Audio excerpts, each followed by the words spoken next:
क्या आपने कभी सोचा है कि उम्र सिर्फ एक संख्या है, हौसला नहीं? आज मैं आपको एक ऐसी बूढ़ी अम्मा की कहानी सुनाने जा रहा हूं, जिन्होंने अपने संघर्ष, मेहनत और विश्वास से पूरी जिंदगी बदल दी। यह कहानी सिर्फ एक औरत की नहीं, बल्कि हर उस इंसान की है जो हार मानने के बजाय लड़ना चुनता है। एक छोटे से गांव में सरस्वती नाम की एक बूढ़ी औरत रहती थी। उम्र लगभग 70 साल। झुकी हुई कमर, सफेद बाल और चेहरे पर गहरी झुर्रियां, लेकिन आंखों में अद्भुत चमक। लोग उसे अम्मा कहकर बुलाते थे।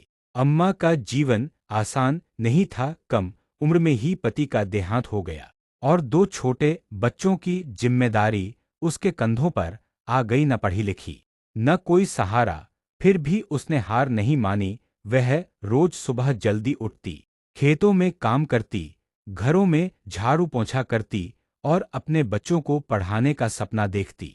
गांव के लोग अक्सर कहते, अम्मा, अब इस उम्र में इतना काम क्यों करती हो, आराम करो।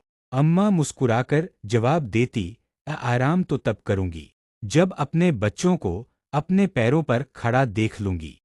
समय बीतता गया, बच्चों ने पढ़ाई पूरी की और शहर जाकर नौकरी करने लगे। अब अम्मा अकेली रह गई थी, लेकिन उसने काम करना नहीं छोड़ा। एक दिन गांव के कुछ नौजवान उसके पास आए और बोले, अम्मा, हमें जीवन में कुछ बड़ा करना है, लेकिन डर लगता है कि हम असफल हो जाएंगे।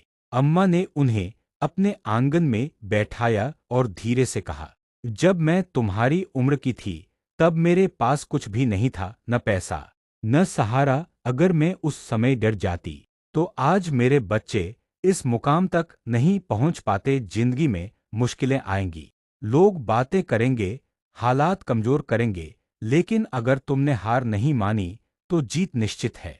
फिर उसने अपनी झुर्रीदार हथेली दिखाते हुए कहा, ये लकीरें खुद नहीं बनी, इन्हें मैंने मेहनत से बनाया है। भाग्य तुम्हारे हाथ में है, बस मेहनत और विश्वास की जरूरत है।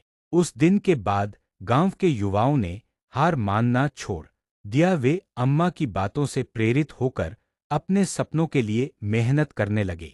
सीख, उम्र, परिस्थिति या संसाधनों की कमी कभी भी सफलता के रास्ते में बाधा नहीं बनती। सच्ची ताकत आपके इरादों में होती है। अगर एक बूढ़ी औरत अपने संघर्ष से जिंदगी बदल सकती है, तो हम क्यों नहीं? ऐसी प्रेरणादायक कहानियों के लिए अभी सब्सक्राइब करें और अपनी सफलता की यात्रा शुरू करें।